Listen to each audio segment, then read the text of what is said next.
আসসালামু আলাইকুম সবাইকে। তো গুচ্ছ ভর্তি পরীক্ষার আরও একটি নতুন ভিডিওতে তোমাদের সবাইকে স্বাগতম। তো গুচ্ছভুক্ত 19টি বিশ্ববিদ্যালয়ে 2024-25 শিক্ষাবর্ষে যে প্রথম মিনিট অলরেডি তোমরা দিয়ে দিয়েছো এবং তোমাদের প্রথম মিনিটের ফলাফল সংক্রান্ত আজকের ভিডিওটা, মানে ফলাফল কবে নাগা দিতে পারে এবং তোমাদের প্রাথমিক ভর্তিতে কি কি ডকুমেন্টস লাগবে এবং প্রাথমিক ভর্তি প্রক্রিয়াটা কত তারিখ থেকে শুরু হতে পারে এই ব্যাপারে আজকে বিস্তারিত এই ভিডিওতে বলবো। তো প্রথমে আমরা জেনে নিই যে যারা প্রথম মিনিটে সাবজেক্ট পাবে তাদের সবাইকে জিএসটি যেই বিশ্ববিদ্যালয়গুলো আছে সেগুলোতে কী করতে হবে, অবশ্যই প্রাথমিক ভর্তি হয়ে থাকতে হবে।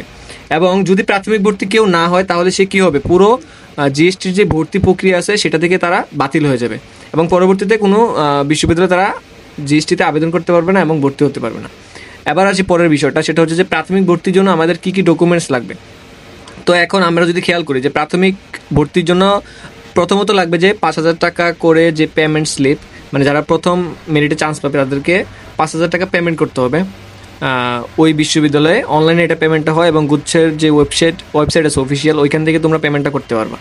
ঠিক আছে, 5,000 টাকা পেমেন্ট স্লিপ পেমেন্ট করার পর পেমেন্টের যে স্লিপটা সেটা ডাউনলোড করতে হবে এবং সেটা প্রিন্ট দিয়ে বের করতে হবে। এসএসসি ও এইচএসসির যে মূল যে মার্কশিট সেটা লাগবে। কিছু কিছু ক্ষেত্রে এসএসসি পরীক্ষার যেই সনদপত্র সেটাও চায়, সো সার্টিফিকেটটাও তোমরা চাইলে নিয়ে যেতে পারো।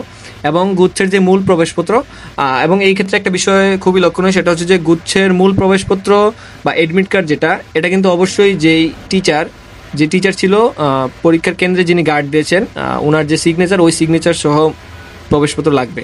এবং যদি কোনো ক্ষেত্রে যদি ওই সিগনেচার সহ যে এডমিট কার্ডটা যদি না পাওয়া যায় তাহলে নর্মাল কোনো এডমিট কার্ড দিলেও হবে, সমস্যা নেই।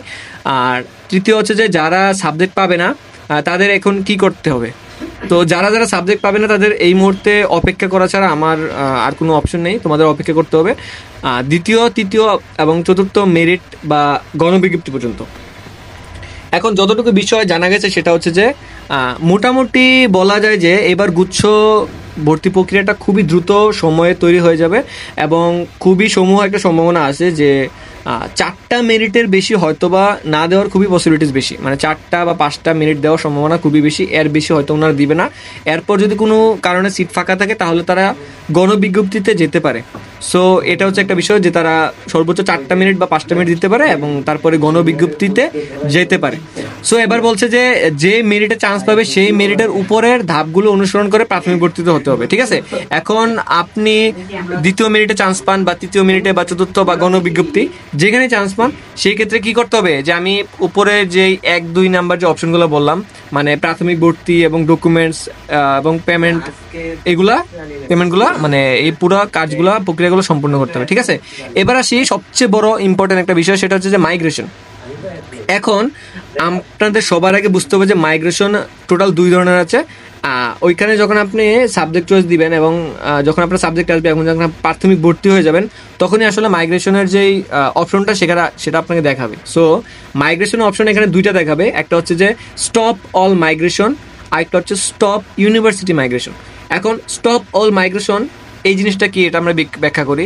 স্টপ অল মাইগ্রেশন হচ্ছে যে যদি আপনি স্টপ অল মাইগ্রেশনে ক্লিক করেন তাহলে আপনার যত বিশ্ববিদ্যালয় বলেন এবং সাবজেক্ট বলেন দুইটারই কি হবে, মাইগ্রেশনটা বন্ধ হয়ে যাবে এবং আপনি প্রাথমিক ভর্তি অবস্থায় যেখানে ভর্তি হয়েছিলেন আপনাকে সেখানেই ওই সাবজেক্টটা এবং ওই বিশ্ববিদ্যালয়ে কী করতে হবে, চূড়ান্ত ভর্তি হইতে হবে।